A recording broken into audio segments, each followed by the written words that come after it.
ഇന്ത്യയുടെ സ്വാതന്ത്ര്യ സമര ചരിത്രം എടുത്തു കഴിഞ്ഞാൽ നിരവധി വ്യക്തികളുടെ പേരുകൾ നമ്മുടെ മനസ്സിലേക്ക് കടന്നു വരും. ഇത്തരത്തിൽ സ്വന്തം നാടിൻ്റെ പൂർണ്ണ സ്വാതന്ത്ര്യത്തിന് വേണ്ടി പ്രവർത്തിക്കുകയും ഒരുപക്ഷെ തൻ്റെ ജീവിതം മുഴുവൻ അതിനുവേണ്ടി സമർപ്പിക്കുകയും ചെയ്ത അനേകം വ്യക്തികളിൽ ഒരാളാണ് ശ്രീ ഓറോബിന്ദോ ഘോഷ്. നമസ്കാരം.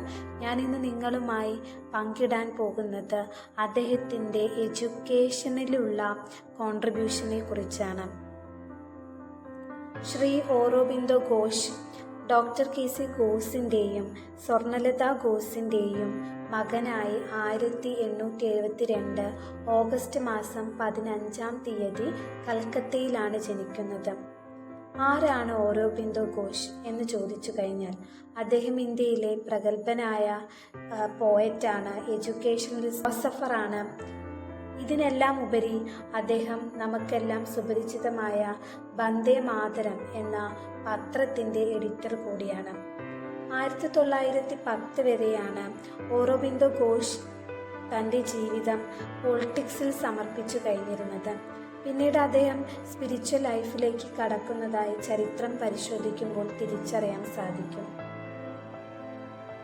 തൻ്റെ മകന് ഇംഗ്ലീഷ് വിദ്യാഭ്യാസം കൊടുക്കണമെന്നത് ഡോക്ടർ KC ഘോഷിന് നിർബന്ധമായിരുന്നു. ഇതേ തുടർന്ന് തൻ്റെ 7ാമത്തെ വയസ്സിലാണ് ഓറോബിന്ദോ ഘോഷ് ഇംഗ്ലണ്ടിലേക്ക് എഡ്യൂക്കേഷന് വേണ്ടി പോകുന്നത്. തുടർന്ന് ലണ്ടനിലെ സെൻറ്റ് പോൾസ് സ്കൂളിലും കാംബ്രിഡ്ജ് കിങ്സ് കോളേജിലുമായി അദ്ദേഹം തൻ്റെ വിദ്യാഭ്യാസം പൂർത്തീകരിക്കുന്നു. തുടർന്ന് 1893 തിരികെ ഇന്ത്യയിലെത്തിയ അദ്ദേഹം തുടർന്ന് വന്ന നീണ്ട 13 വർഷത്തോളം കാലം ബറോഡയിലെ മഹാരാജാവിന് വേണ്ടി ബറോഡ കോളേജിൽ പ്രൊഫസറായി സേവനം അനുഷ്ഠിക്കുകയായിരുന്നു. നമുക്കെല്ലാവർക്കും അറിയാം, 1905 ബംഗാൾ വിഭജനം നടക്കുന്നു. തുടർന്ന് തൊട്ടടുത്ത വർഷം തന്നെ അദ്ദേഹം നാഷണലിസ്റ്റ് മൂവ്മെൻറ്റിൽ സജീവ പങ്കാളിയാവുകയും അതിൽ വൺ ഓഫ് ദ ലീഡറായി മാറിക്കഴിഞ്ഞിരിക്കുകയും ചെയ്യുന്നു. മഹാനായ രവീന്ദ്രനാഥ ടാഗോർ ശ്രീ ഓറോബിന്ദോ ഘോഷിനെ കുറിച്ച് വിശേഷിപ്പിച്ചത് ഇങ്ങനെയാണ്: ഇന്ത്യയുടെ ആത്മാവിൻ്റെ ഉയർത്തെഴുന്നേൽപ്പിൻ്റെ ശബ്ദമാണ് ശ്രീ ഓറോബിന്ദോയുടേത്. ഈ വരികളിൽ നിന്ന് തന്നെ ഓറോബിന്ദോ ഘോഷിൻ്റെ പ്രാധാന്യത്തെക്കുറിച്ച് നമ്മൾക്കെല്ലാവർക്കും തിരിച്ചറിയാൻ സാധിക്കുന്നതാണ്. 1910 പൊളിറ്റിക്സിൽ നിന്നും പടികടന്ന അദ്ദേഹം പോണ്ടിച്ചേരിയിൽ തൻ്റേതായൊരു ആശ്രമം രൂപീകരിക്കുന്നു. ഓറോവില്ല എന്ന പേരിൽ അറിയപ്പെടുന്ന ഈ ആശ്രമം ഇന്നും പോണ്ടിച്ചേരിയിൽ നിലനിൽക്കുന്നുണ്ട്. ഓറോബിന്ദോ ഘോഷിൻ്റെ ഫിലോസഫി ഓഫ് ലൈഫിനെ കുറിച്ച് നോക്കാം.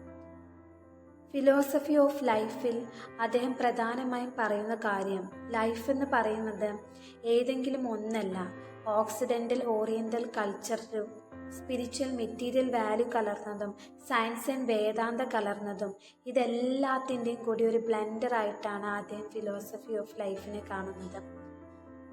ഫിലോസഫി ഓഫ് ലൈഫിൽ അദ്ദേഹം പറയുന്ന ഏറ്റവും പ്രധാനപ്പെട്ട ഒരു കാര്യം ഇൻ്റഗ്രൽ യോഗ എന്നതാണ്. നിരവധി കൃതികൾ രചിച്ച ഓറോബിന്ദോ ഘോഷ് അറിയപ്പെടുന്നത് അദ്ദേഹത്തിൻ്റെ ഏറ്റവും പ്രശസ്ത കൃതിയായ ദ ലൈഫ് ഡിവൈനും സിന്തസിസ് ഓഫ് യോഗ എന്ന കൃതിയുടെ പേരിലാണ്. Educational views of Aurobindo Ghosh എടുത്തു കഴിഞ്ഞാൽ ട്രൂ ആൻഡ് ലിവിങ് എഡ്യൂക്കേഷന് വേണ്ടി അദ്ദേഹം കൺസിഡർ ചെയ്യുന്നത് പ്രധാനമായും 3 കാര്യമാണ്: the man or individual, the nation and humanity എന്നിവ. എഡ്യൂക്കേഷണൽ വ്യൂസിൽ ഓറോബിന്ദോ ഘോഷ് മുന്നോട്ട് വയ്ക്കുന്ന പ്രധാനപ്പെട്ട ഒരു കൺസെപ്റ്റാണ് ഇൻ്റഗ്രൽ എഡ്യൂക്കേഷൻ. അതായത് ട്രൂ എഡ്യൂക്കേഷൻ എന്നത് ഏതെങ്കിലും ഒന്നിൻ്റെ മാത്രമല്ല. തുടർന്ന് അതിൽ ഉൾപ്പെടുന്ന 5 കൺസെപ്റ്റാണ്: physical education, vital education, mental education, psychic education, spiritual education. ഈ 5 കൺസെപ്റ്റും കൂടി ഉൾക്കൊള്ളുന്നതാണ് ഇൻ്റഗ്രൽ എഡ്യൂക്കേഷൻ.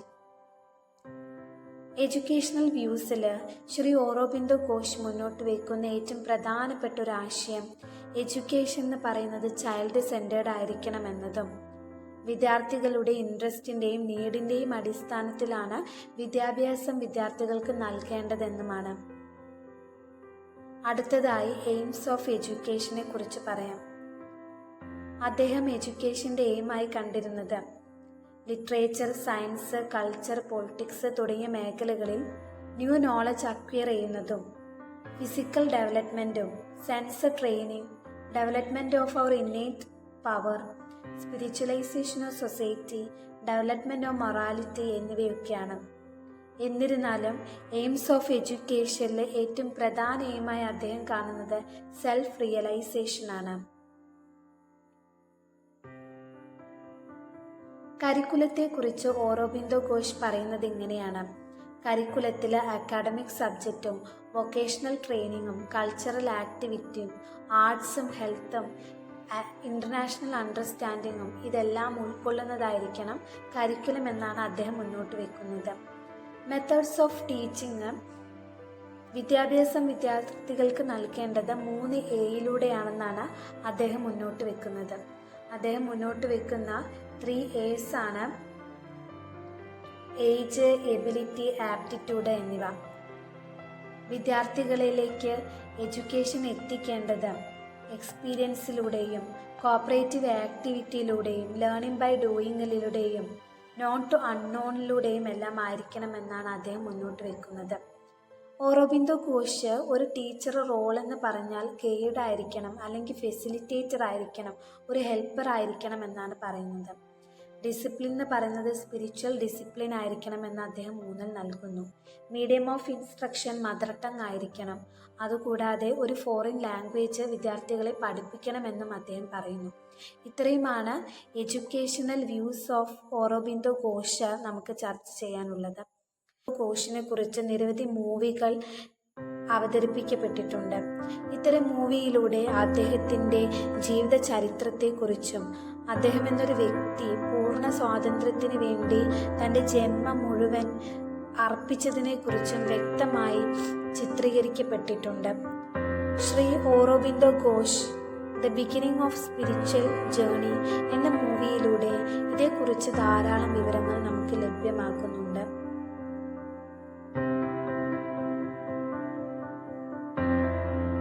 ഓറോബിന്ദോ ഘോഷിനെ കുറിച്ച് ഒട്ടനവധി കാര്യങ്ങൾ ഇനിയും ചർച്ചയ്ക്ക് വിധേയമാക്കേണ്ടതുണ്ട്. Thank you.